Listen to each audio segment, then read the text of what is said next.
నమస్తే, welcome to Abhinav Bharat. దేశంలోని వేలాది మంది క్యాన్సర్ బాధితులకు చల్లటి కబురు అందింది. క్యాన్సర్ రోగులు వినియోగించే మెడిసిన్ ఖర్చు ఇకపై తగ్గనుంది. ఇందుకోసం ఆర్థిక మంత్రి నిర్మలా సీతారామన్ అధ్యక్షతన జరిగిన 54వ జీఎస్టీ మండలి సమావేశంలో కీలక నిర్ణయాలు తీసుకున్నారు. క్యాన్సర్ మందుల విషయంలో ప్రస్తుతం వసూలు చేస్తున్న జీఎస్టీని 12% నుంచి 5%కి తగ్గించారు. దీంతో క్యాన్సర్ రోగులు వాడే మందుల రేట్లు తగ్గి వారిపై ఆర్థిక భారం తగ్గనుంది. దీంతో పాటు నమ్కీన్, మతపరమైన యాత్రలకు హెలికాప్టర్ సేవలు ఉపయోగించడంపై కూడా పన్నును తగ్గిస్తున్నట్టు మండలి ప్రకటించింది. నమ్కీన్ మీద ఇకపై 18%కి బదులు 12% పన్ను విధిస్తారు.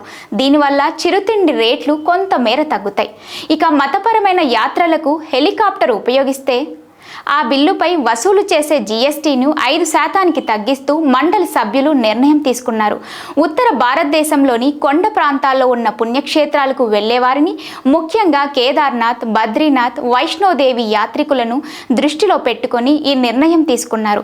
హెలికాప్టర్లో సీట్ల షేరింగ్ ప్రాతిపదికన వెళ్లేవారికి 5% జీఎస్టీ వర్తిస్తుంది. చార్టర్డ్ హెలికాప్టర్ తరహాలో ప్రత్యేకంగా ఒక హెలికాప్టర్ అద్దెకు తీసుకుని వెళ్తే మాత్రం 18% జీఎస్టీ కట్టాల్సిందే.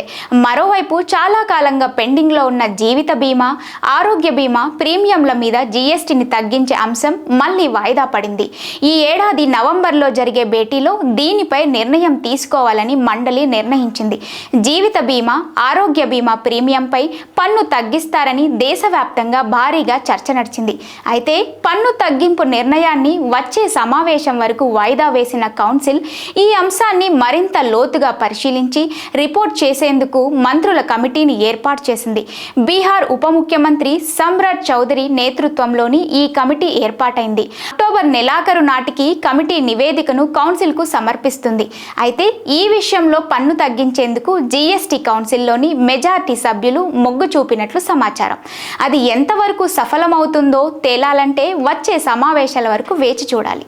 నాయకులారా, మీ పనితనం మీ అధినాయకులకు తెలియజేయాలనుకుంటున్నారు. ప్రజలారా, మీ సమస్యలను మీ నాయకులకు తెలియజేయాలనుకుంటున్నారు. ప్రజా సమస్యల పరిష్కార వేదిక మీ అభినవ్ భారత్.